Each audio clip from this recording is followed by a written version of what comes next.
Alors nous, pour fonder en foi l'utilisation de l'encens, nous avons pris quelques versets, mais le texte qui tient lieu de base, c'est le psaume 140 ou 141, chapitre 2.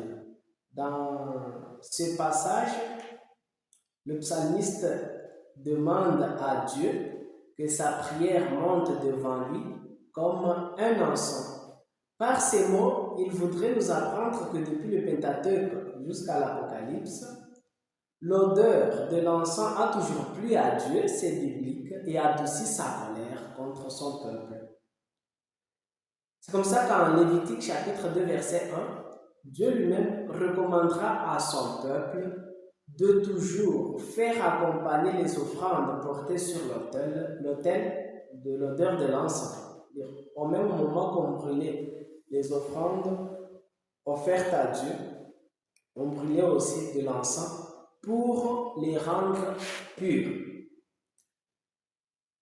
Le même Dieu, en Exode chapitre 30, verset 1, lorsqu'il donne la procédure de sacrifice à Moïse, il lui dit de construire un autel sur lequel régulièrement on devrait brûler de l'encens.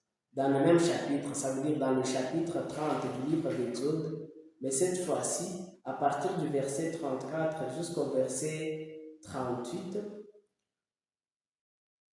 Dieu recommande encore à Moïse de prendre quelques éléments, entre autres des aromates, de l'ongle odorant et de l'encens pur, avec lesquels il devrait fabriquer de la poudre, ça veut dire de l'encens à brûler en son honneur.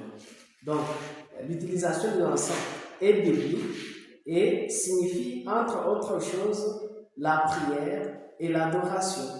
C'est le cas aussi en Jérémie chapitre 17, verset 26, en Isaïe chapitre 60, verset 6, où ceux qui sont venus de Sheba pour rendre gloire et louange à Dieu ont apporté de l'or et de l'encens. Mais le verset qui m'attire le plus